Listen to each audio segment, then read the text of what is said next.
Hi everyone, and welcome to today's episode 5 of What You Don't See About Me as a Parent. Today we're tackling a real and raw truth. I love my child and I'm exhausted. These two things can exist together. Loving your child deeply doesn't erase the tiredness, the overwhelm, or the constant demands of parenting, especially when additional needs are in the picture. And in this episode, I want to share openly about what that exhaustion looks like and why naming it is not a sign of weakness, but of courage. When people look at me, when they see me walking into a room or standing up in front of parents or staff, what they usually see is the smile. They see the calm, they see the strength, they see a woman who looks like she has figured it out, a parent who can talk about autism and strategies and progress with confidence. What they don't always see, unless they sit close and really listen, is the weight I carry in my bones. They don't see the exhaustion that wraps itself around me like a heavy blanket at night and clings to me in the morning when I get up again to face another day. I want to begin this episode by saying something that might shock you. You can love your child with your whole heart and still feel utterly exhausted by the demands of parenting them. Those two things are not enemies. They live together. They breathe together. They walk side by side every single day in homes like mine. For years, I thought exhaustion meant weakness, that if I admitted I was tired, it would sound like I didn't love my child enough, or that I was failing her somehow. But I have learned, through long nights, through broken routines, through endless therapy sessions and meltdowns and tears, both hers and mine, that exhaustion is not the opposite of love. Exhaustion is the evidence of it. Exhaustion says, I have been pouring myself out. I have been showing up. I have been holding on when everything in me wanted to let go. And let me say this now, so no one mistakes my heart. I love my daughter. I love her so much that it aches. I love her so much that I've fought battles for her that people will never know about.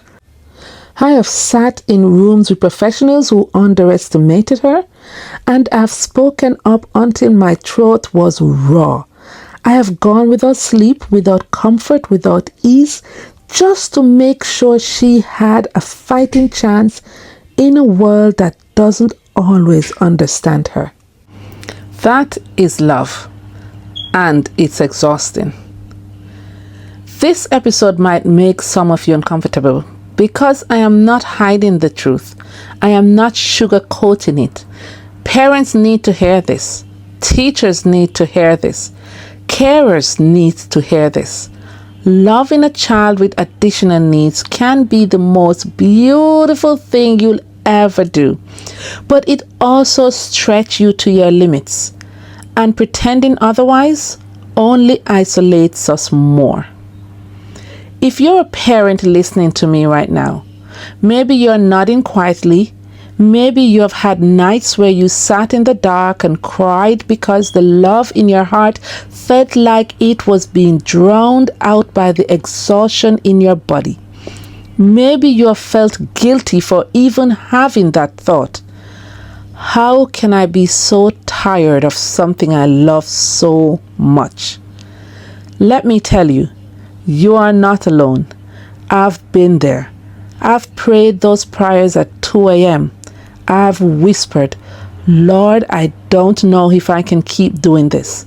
And somehow, I still got up the next morning and did it anyway. Because that's what love does. But that doesn't erase the exhaustion.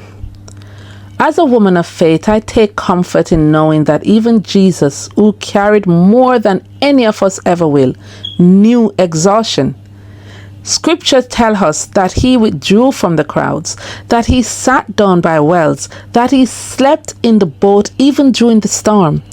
He modeled for us that love and rest are not in conflict, that pouring out is holy, but so is pausing. So when I say I'm exhausted, I don't mean I'm failing. I mean I'm human. I mean have been giving, and like Jesus, I need those quiet places, those moments of renewal, those reminders that my strength is not in me alone. It comes from God. People often assume that exhaustion is just about sleepless nights or busy schedules. But parents like me know it's more than that. It's the constant mental load. Always thinking 10 steps ahead, preparing for meltdowns before they happen, rehearsing what to say to a teacher or a therapist, planning meals around sensory needs, living with the weight of what if? What if I'm not doing enough? What if I'm doing it wrong? What if the future is harder than I can handle? It's the decisions no one else sees. It's the emotional energy it takes to hold boundaries when your heart wants to give in. It's the vigilance of watching for signs, the wariness of explaining again and again to people who don't understand. This is exhaustion that isn't fixed by one good night's sleep. This is the exhaustion of the soul. So why am I opening this episode with something so raw? Because I believe in truth, and because I believe regret hits harder than honesty. Parents, if you dismiss the truth today, if you cover up your exhaustion and keep pretending you're fine, 10 years from now, you may look back with regret. Regret that you didn't ask for help sooner. Regret that you didn't build rest into your routine. Regret that you let pride stop you from listening to advice that could have made your child's life and yours so much better. That's why I'm speaking plainly. Some of you might not like what I say in this episode. You might feel I'm being too direct, but I'll rather you feel uncomfortable now than sit in regret later, because regret is a heavy companion. Let me say it again. Love and exhaustion can coexist. You can adore your child, be proud of them, celebrate every small win, and still feel tired to the core. That does not mean you don't love them. It means you are human. It means you are giving. It means you are present. And it also means you need to care for yourself. Because here's the truth. If we run ourselves into the ground, what happens to our children then? Our exhaustion matters because our children need us to last. One of the most powerful but painful truths I've had to admit as a parent is this: I am tired. And I don't just mean I could use a nap tired. I mean the kind of exhaustion that seeps into your bones, into your heart, and into your spirit. The exhaustion of being a parent to a child with additional needs is something most people never see.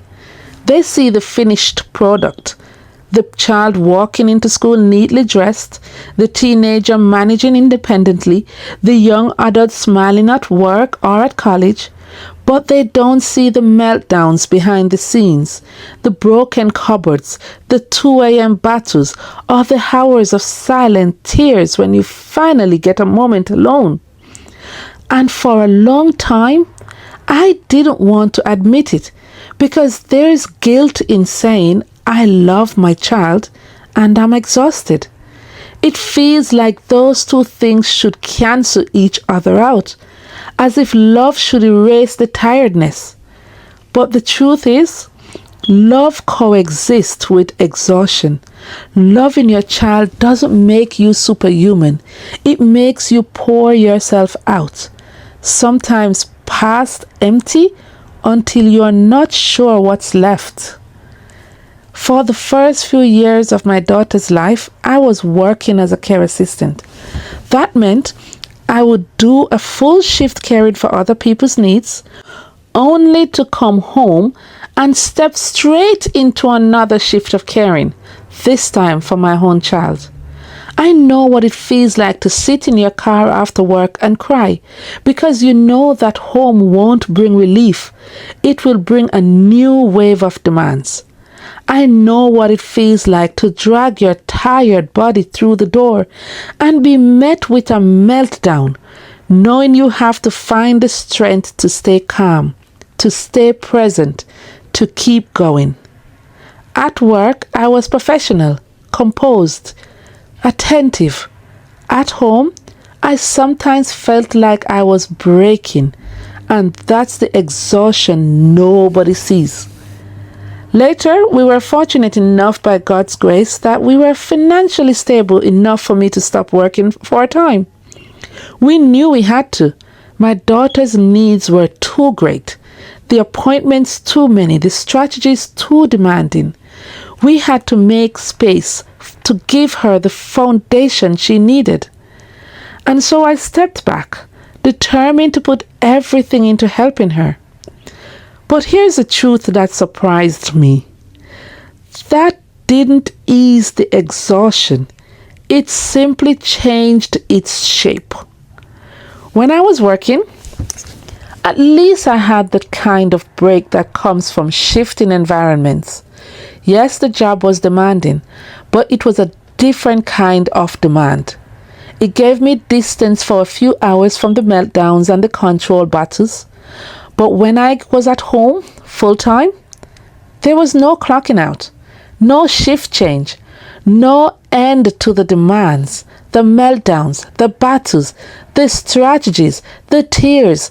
They filled the whole day. I thought being at home would make it easier, but in some ways, it made it harder. So I understand both sides. I understand the parent who works all day, then comes home to start all over again.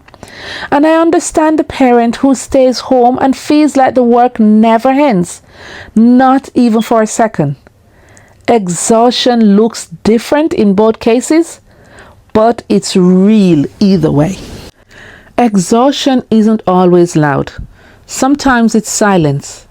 It's the moment you hide in the bathroom just to cry, because you don't want your child to see you broken. It's standing in the kitchen staring at the mess but not having the energy to clean it up. It's saying, "I'm fine," when you're anything but. And yet, that silence is dangerous, because when we don't name our exhaustion, we carry it like shame. We tell ourselves we're failing. We tell ourselves we should be stronger. And then we isolate ourselves, pretending to be okay while crumbling inside. Parents listening, let me say this clearly. Admitting your exhaustion is not the same as admitting defeat. It is not a sign you don't love your child. It's a sign that you are human. And God did not make us to be machines. Even Jesus withdrew from the crowds to rest and pray. If the Son of God needed rest, why do we feel guilty for admitting we do too? Naming the exhaustion is not weakness, it's honesty. And honesty opens the door to healing. What changed everything for me wasn't that life suddenly got easier. It wasn't that my daughter stopped having meltdowns or that the appointments stopped filling the calendar. What changed was this. I stopped fighting the truth. I stopped pretending I wasn't exhausted. I stopped trying to carry it all in silence. And that shift mattered, because when I finally admitted I am exhausted, I opened the door to solutions. I opened the door to support.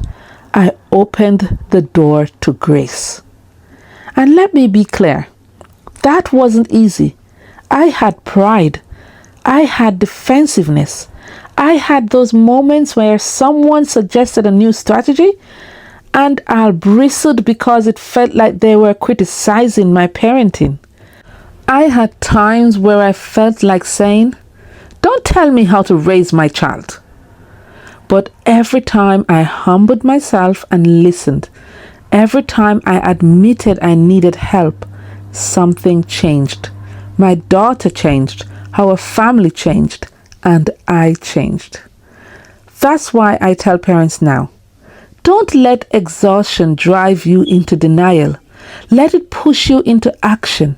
Don't hold on to your pride. Don't cling onto your insecurities. Because here is the truth.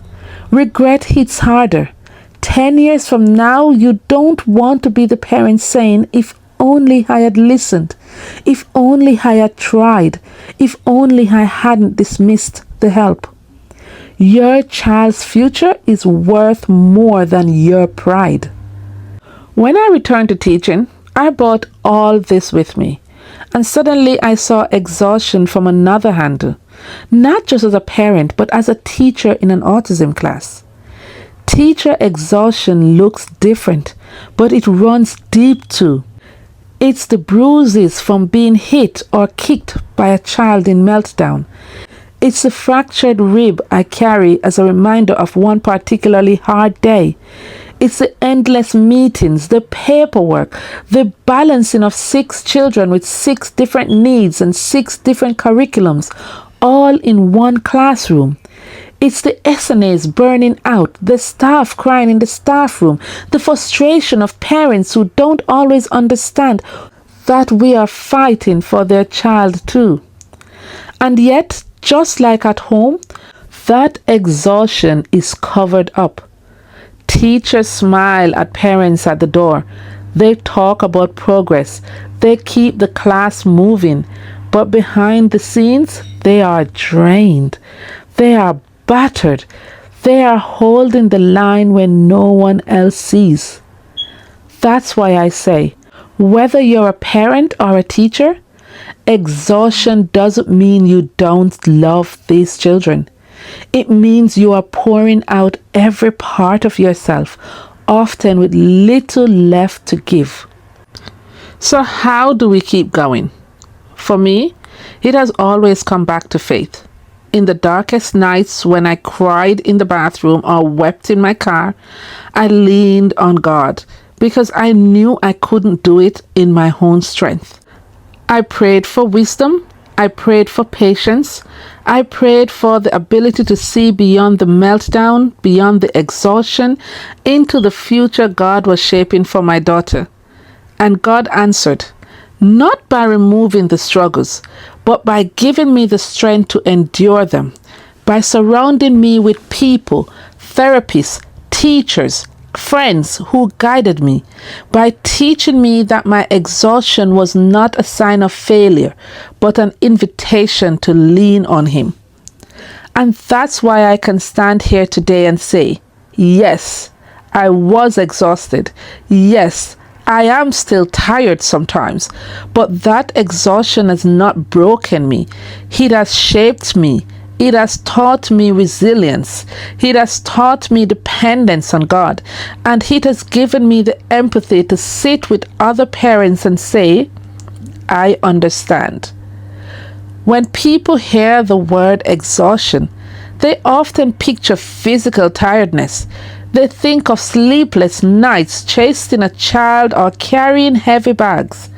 But the exhaustion that comes with parenting a child with additional needs goes so much deeper. It's not just physical, it's mental, it's emotional, it's spiritual. And sometimes it shows up in the smallest, strangest ways. Music is supposed to be relaxing, right? is supposed to be a way to calm down, to refresh your soul. For me, I love to dance. I love to move. I love to let music wash over me. But in our house, even music became a source of exhaustion. My daughter has such a sensitive ear that certain voices would set her off. And not just any voices, specifically Beyonce. Anything she sang, Destiny's Child, a feature in another artist's track, even a faint background harmony, she would recognize it instantly. And the moment she did, the screaming started. Turn it off, turn it off, turn it off. It didn't matter where we were. At home, she would throw the phone, slam the laptop shut, or rip the CD right out of the player. In the car, she would try to climb out of her seat just to stop the music. And all the while, her voice would be piercing through the air, demanding silence. Do you know how exhausting it is to live in constant fear of what sound might come next? To police every playlist, every radio station, every shop speaker in case a voice might trigger a meltdown. Exhaustion isn't always about the big crisis. Sometimes it's in the tiny daily adjustments that slowly chip away at your freedom and joy. This is the kind of exhaustion nobody prepares you for. The constant mental calculation. If I do this, will I set her off? If I say that, will it lead to screaming? If I change this, will the house be destroyed? It's exhausting to live in that hyper alert state all the time. Your body might be sitting down, but your mind is running a marathon. You're predicting, adjusting, tiptoeing through the day to try and keep things stable. And even when nothing goes wrong, the effort of keeping it together drains you. It's not just tiredness, it's soul deep weariness. Then there's the emotional side. The kind of exhaustion that comes from standing your ground in the face of relentless resistance. When my daughter didn't want to comply, she didn't just sulk. She fought with everything she had. She would cry, scream, choke herself, act as if she was dying, all to break my resolve. And I'll be honest, sometimes it worked. Sometimes my heart couldn't take it and I gave in. But the lesson I learned the hard way was this. Every time I gave in, it made the next battle harder. Because she learned if I cry harder, if I push further, I can win. So I had to harden myself in those moments. I had to hold firm while my heart broke. And when it was over, when she finally calmed down, I would lock myself in the bathroom and cry. Not because I was angry at her, but because I felt like the worst person in the world. That is emotional exhaustion, fighting battles you never wanted, holding boundaries that tear you apart, and then pulling yourself together so you can do it all again tomorrow. Another layer of exhaustion comes from the fact that she's smart, very smart, and that can be more draining than the meltdowns. Because when you have a child who is both highly intelligent and deeply resistant, every moment becomes a test. You are not just parenting a child, you're negotiating with a lawyer, debating with a politician, bargaining with someone who knows exactly how to find your weak spots. It's mentally draining, not because she isn't capable, she is, but because she uses that capability to control her environment, to manipulate situations, to push back against every request. And as a parent, you are constantly one step behind, trying to stay firm, trying to stay wise, trying not to get trapped by her cleverness. That kind of exhaustion doesn't show up in your body. It shows up in your mind. You lie down at night and your brain is still spinning. You wake up in the morning already tired because your mind has been running all night. And here's another truth. There is no break. If you go to work, you get a small escape. Even if work is hard, at least it's a different kind of hard. But when you're home full time, there is no escape. The behaviors, the meltdowns, the control, it's all around you every hour, every day. And then when your partner comes home, you are still on duty. Because even though you want to hand over the baton, you know the routines, you know the triggers, you know the strategies, so you stay alert. Exhaustion without a break is not just tiredness, it's survival mode. And survival mode is no way to live, not for the years on hand. In those moments, I had to find small ways to breathe. For me, sometimes it was music when I could find something safe to play. Sometimes it was dancing in the kitchen when the children was asleep. Sometimes it was crying in the toilet just to let it out. And sometimes it was prayer. Not long fancy prayers, just simple words. Lord, help me. Lord, give me strength. Lord, let me not break. Those moments didn't remove the exhaustion, but they gave me just enough strength to face another day. So when I say I love my child and I'm exhausted, I don't mean I'm tired from sleepless nights. I mean my soul is tired. My emotions are tired. My mind is tired. And yet, I keep going.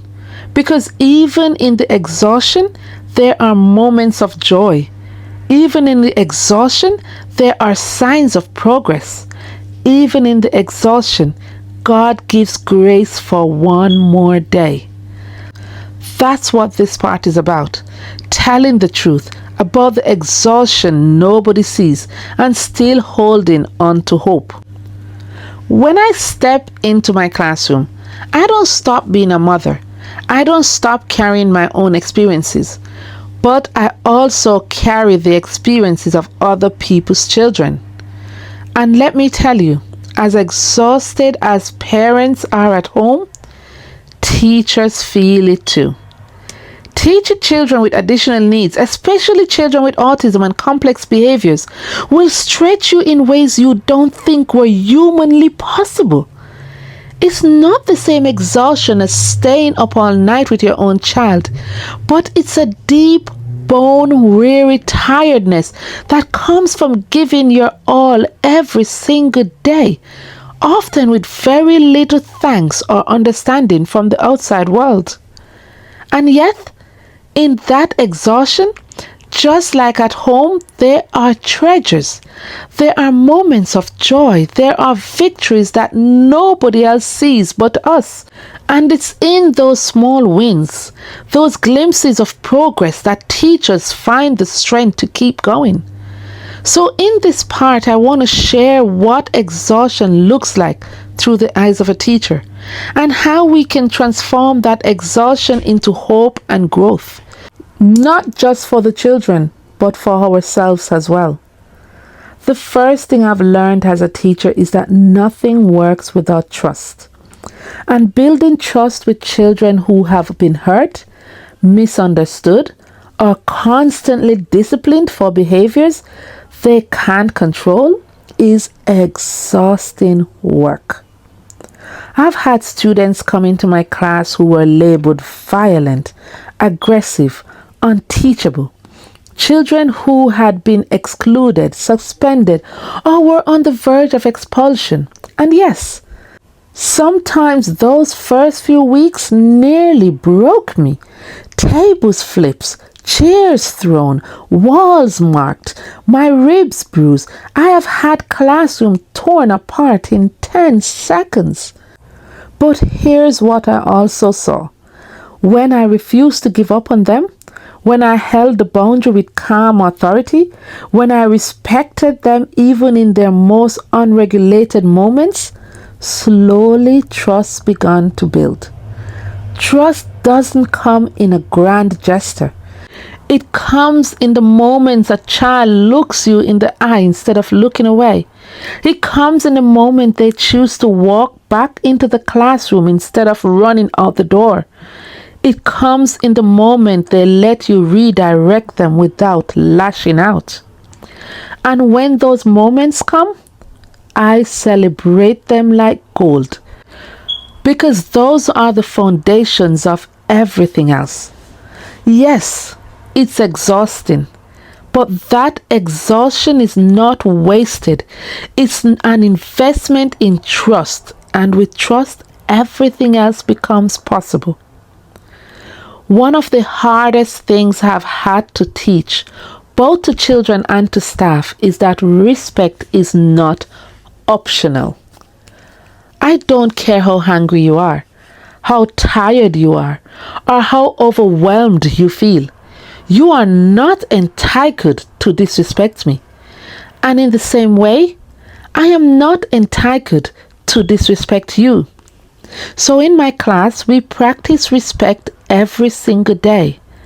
If a child answers me with a what, I don't shout back. I stop. I say, that's not how we speak to each other. Try again. And we practice. Yes, miss. Yes, teacher. Whatever it may be. And when they get it right, I praise them, because learning respect is just as much a skill as learning maths or reading. The truth is, respect builds dignity, and dignity builds independence. If you can teach a child to respect themselves and others, you are preparing them for life. Is it exhausting? Absolutely, because you will have to correct the same behavior 100 times. You will feel like you are talking to a wall some days, but then one day that child will correct themselves. One day they will show respect without being asked, and that's when you realize the exhaustion was worth it. As a teacher, I often have to be the voice that says, look again. Parents will come to me and say, nothing's changing. Staff will tell me, this child is just as bad as the day they started. And I have to stop them. I have to pull out the data, the notes, the daily logs, and show them. Look, 3 months ago, this child hit 100 times a day. Now it's 50. And look again. The intensity is less. Look again, the recovery time is shorter. Look again, the meltdowns that used to last for 2 hours now last for 20 minutes. That is progress. Exhaustion can blind us to progress. When you are in the thick of it, all you see is the behavior. But my role as a teacher is to train my eyes and the eyes of my staff to see the small wins, because those small wins are the building blocks of transformation. And when you learn to see progress, you give yourself hope. Hope is what carries you through the exhaustion. One of the greatest tensions in teaching is holding firm boundaries while still nurturing a child's spirit. It's easy to swing to extremes, either becoming too rigid that you crush a child, or becoming so permissive that you enable chaos. But the sweet spot is in the middle. For example, I will not let a child hit me. I will not let a child abuse another child. But I will also not shame them for their meltdown. I separate the behavior from the child. So I say, you are allowed to be angry. You are not allowed to hurt me. You are allowed to be upset. But you are not allowed to throw chairs. Let's find another way. And when they make even the smallest choice to regulate, when they stop mid-throw, when they walked back to their desk, I praise them. because they are learning that boundaries don't break them, boundaries build them. And that's a lesson they will carry into adulthood. Something I am fiercely protective of in my classroom is dignity. Too often, children with autism or additional needs are stripped of their dignity. Their meltdowns become gossip in the staff room. Their behaviors talked about in the corridors. Their names become synonymous with trouble. Not in my class. I make it clear to my staff, what happens here stays here. We do not talk about children's behavior outside this room. We do not reduce them to their worst moments. We protect their dignity because they are human beings first. And you know what? The children notice. They notice when you respect their privacy. They notice when you treat them as more than their behavior. And when they feel safe, they trust you. Dignity is exhausting to protect in a system that loves to label. But it is one of the greatest gifts we can give our children. I cannot talk about teaching without talking about faith, because the truth is I couldn't do this work without God. There are days when I walk into the classroom and feel empty, days when I am still carrying the weight of my own exhaustion from home, days when the behaviors are so intense I want to walk out and never come back. But faith reminds me why I'm here. Faith reminds me that every child is created in the image of God with purpose and value. Faith reminds me that my labor is not in vain. And when I pray over my class, sometimes silently, sometimes out loud when I'm alone, I feel a strength that is not my own.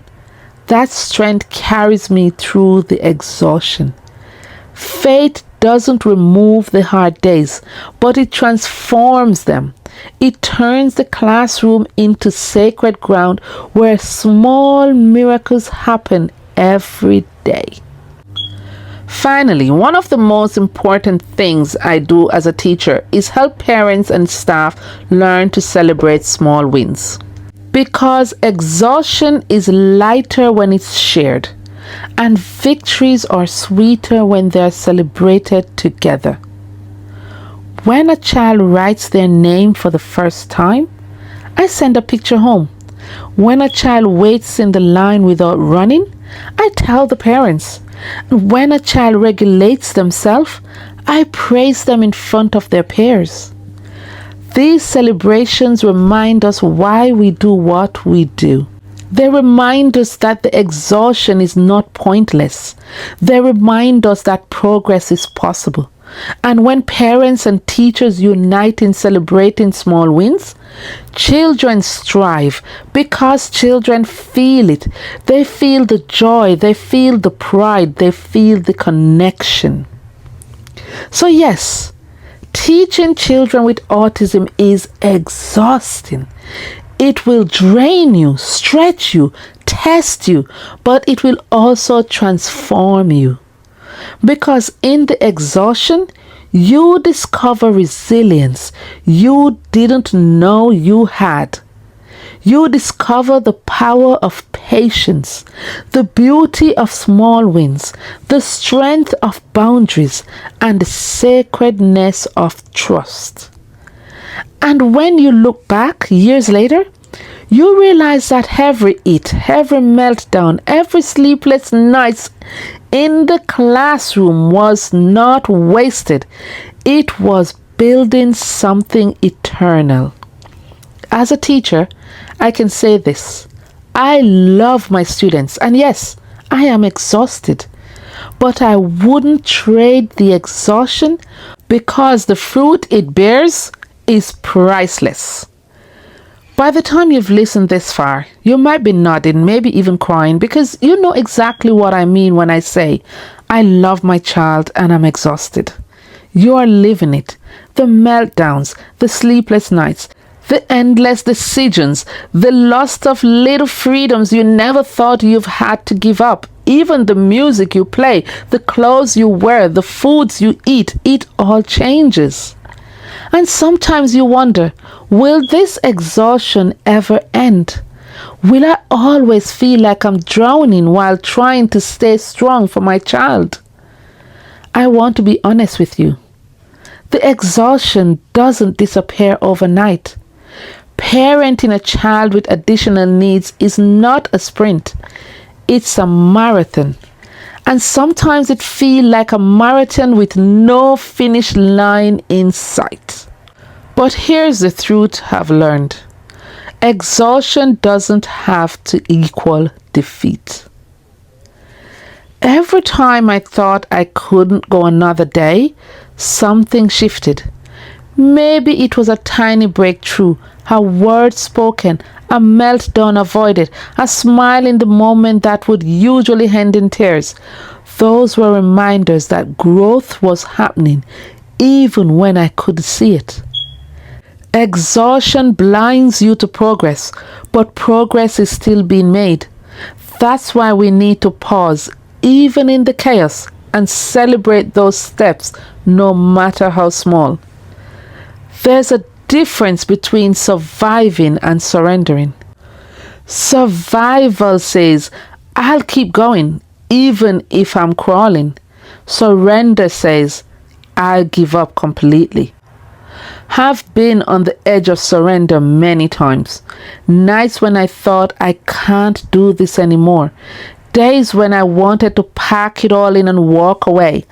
But each time God reminded me, you are not alone. I am with you. This child is mine before she's yours. That reminder didn't erase the exhaustion, but it gave me strength not to surrender. It kept me in survival mode long enough for the next season of progress to appear. Let me say this clearly. No one can carry this journey alone. If you are trying to do everything by yourself, you will break. I don't care how strong you are, you will break. I didn't survive those years because I was Superwoman. I survived because I had help. My husband, my mother, my aunt, my sister, my friends, my family members. People who gave me 1 hour, one meal, one moment of relief. People who prayed with me, cried with me, reminded me that I wasn't crazy and I wasn't failing. And even when I didn't have the exact support I wanted, I learned to lean into God's support. Prayer carried me when nothing else did. So parents listening, ask for help, accept help. Don't let pride rob you of the relief you need. Exhaustion shared is exhaustion lifted. If you take nothing else from this episode, let it be this. You can love your child deeply and still admit you are exhausted. One doesn't cancel out the other. Being exhausted doesn't mean you are a bad parent. It means you are human.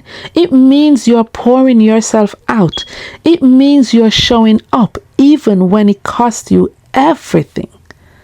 And in that exhaustion, you are teaching your child resilience.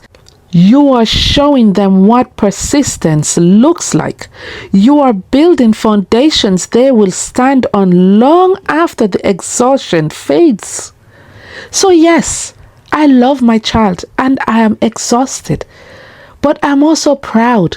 I am grateful and I am still standing.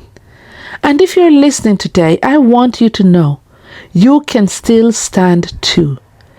You may not feel strong. You may not feel hopeful. You may feel like you're at the end of yourself. But sometimes being at the end of yourself is exactly where God begins. Lean into Him. Lean into your support system. Celebrate the small wins and remind yourself exhaustion does not mean defeat. Because one day you'll look back, maybe when your child is 12, 16, 19, maybe sooner, maybe later, and you'll see how far they have come. And you will realize every sleepless night, every meltdown, every moment you thought you couldn't survive, it was all worth it. This has been episode 5 of What You Don't See About Me as a Parent. I love my child and I'm exhausted. Thank you for listening, for walking this road with me, and for holding on with me. Until next time, keep going. Even in your exhaustion, you are building something beautiful.